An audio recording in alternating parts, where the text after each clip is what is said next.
Hey everybody, how you doing? It's R.C. Smith. This is actually my second video of the day. I'll probably show you this one tomorrow sometime, but I had posted a little preview of what I'm making, and I'm glad you're here. I'm glad you're joining me. Tonight I'm doing my version of stromboli. For those of you that aren't Italian or don't speak Italian, stromboli means rolled up pizza. I don't know if that's what it means, but this is my version of it, and that's actually really what it is. It's just a rolled up pizza. So let's get started, shall we? It's really easy to do since a lot of places are closed because of this quarantine. Why not make your own? So I'm actually starting off with some pizza dough that I got here at the local supermarket. They make their fresh pizza dough every single day. You can certainly make your own. It's really easy. It just involves flour and yeast and salt and some warm water. You mix it together, you let it rise, you punch it down, you let it rise again, and it's ready to go. Jack thinks it's really easy to do. He loves pizza dough. Those are his trigger words. If you say pizza dough, he attacks whoever is closest to him. Anyway, this is my version of stromboli, as I said, and I got store-bought pizza dough. It's just as good as you would get anyplace else, but if you want to make your own, make your own. I'm all about shortcuts once in a while, especially if the flavor is just as good. So what I've done is I've taken the pizza dough and I've put it in as close to a rectangle as I can get. The ingredients are really easy. In the traditional stromboli, there's 3 different kinds of meat, 1 or 2 kinds of cheeses. I always start off with a little toast. I'm sorry, I've neglected you completely. Here's to you. It's martini time every day here at the Smith House. So cheers to you. Today's martini, by the way, is made with Balfour gin, which has a little bit of more of a citrusy upfront note. It's pretty good, not bad at all. Anyway, so what I'm going to do is start off with a little bit of sauce. A lot of strombolis don't start off with sauce. I kind of like the taste and the moisture that it adds to it. So I just have a basic tomato sauce. So I'm going to spread that all over my dough, which I have put on my cutting board. I don't want a thick layer at all. I want just a little bit. And I want to leave here at the bottom about maybe a third of it uncovered from the sauce and the ingredients, because when you roll it up like a jelly roll, you're going to need to have a little lip to make sure that it seals properly. So I'm putting down my sauce just down there, and this is just a basic tomato sauce. There's nothing fancy about it. You can use your own homemade tomato sauce if you want. I like it a little bit on the thin side, nothing chunky as far as you're making the strombolis. I then take a little bit of the dried oregano, which really is one of my favorite herbs. I'm just going to sort of bless the stromboli all over with the oregano. And as far as seasonings, that's about the only seasoning that I'm using. I'm not using salt or pepper in this because the meats that I'm about to use are all cured meats, and they all have enough salt and enough pepper in it. So now we start layering it so we can roll it up into the jelly roll. I'm going to start with some of Genoa salami, and I'm going to put it down. Make sure that you have a border all the way around, and you kind of get it as cut as thin as you can, and you just put the salami down in a fan shape. You want it overlapping just a little bit. So I have the salami down. Next I'm going to do a mozzarella cheese. This is a dry mozzarella. You don't want to use the buffalo mozzarella because it's too wet and it will seep all over the place. So you want a dry mozzarella, sliced thin, and you can get this all done at your local deli, unless you're like Kramer and have your own slicer on Seinfeld. Then you can slice your own.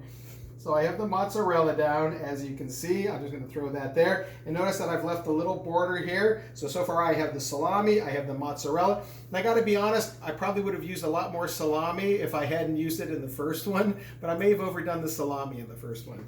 Then I'm going to put down some pepperoni. Get the pepperoni at the deli counter. Look how big these slices are. These are sandwich size slices. This is what you want. You don't want the little round pepperonis, which are good for anything other than making a stromboli. If you want to put those on a sandwich or a regular pizza, you can. But this is sandwich pepperoni, and it's cut nice and thin, and it takes up a lot of room. Now look what I'm doing here. I am taking the pepperoni and I'm not putting it right up against the edge of the mozzarella or the salami. Remember, this is going to get rolled.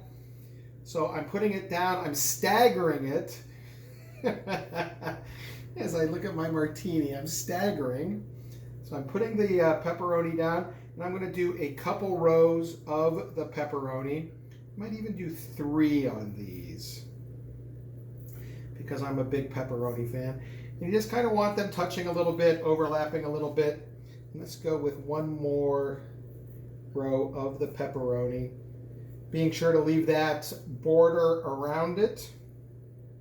Look at that, the perfect amount of pepperoni. Well, I have 1 left. I'm not quite sure who I'll give that to. All right, there you go. There's your pepperoni.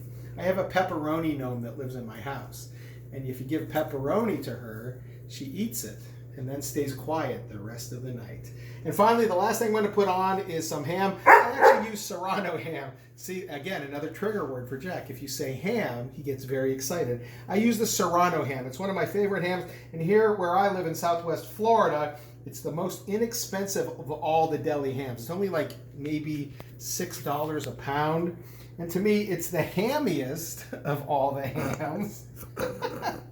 Next to me, we got R.C. Smith and then Serrano ham. Those are the 2 hammiest things that you're ever going to see. So I'm going to put the ham down. So far, for those of you playing at home, we have pizza dough, tomato sauce, Genoa salami, mozzarella cheese, pepperoni, and Serrano ham. And let's put 1 more after this one, and we are good to go. All right, so there we go. That is it, all laid out, and now comes the really, really fun part. Let me take a quick drink because I'm parched after all that work. I am working so hard for you people. So cheers to you, 1 more.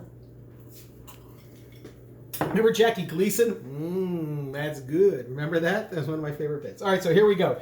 This is the sort of tricky part. This is where we roll it all up. Now we're going to roll it like a traditional jelly roll, as if we were doing a cake. So we roll that over. We roll the ends up so nothing leaks out when we're actually baking it. And then we begin the roll. This is the part where you can't be afraid. Just do it. It's only food. If worse comes to worse, you're going to have a misshapen stromboli, and then you can put it in the form of your letter or the first letter of your name or whatever you want.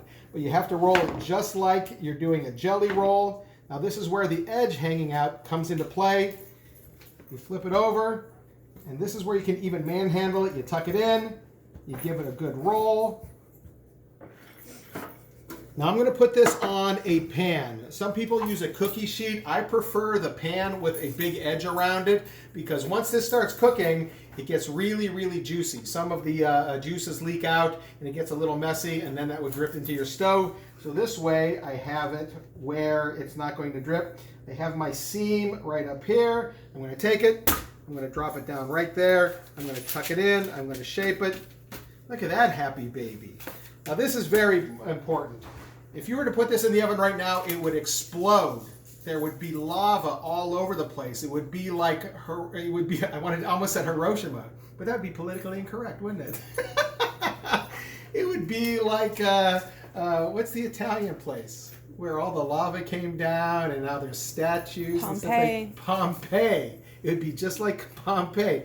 Remember Pompeii when the lava oozed out and covered all those people? Is this as much fun for you as it is for me? Because I'm having the best time. I don't know if anybody's watching these videos, but I'm really enjoying myself. All right, so we have the happy baby laying right here. I've tucked the seam down really well, so it's not going to open up. And like I said, you have to vent it, otherwise it's going to explode and there's going to be casualties all over the kitchen. So I take my knife, and all I'm doing is cutting some slits in it all along the stromboli. I've named this stromboli Ted, by the way.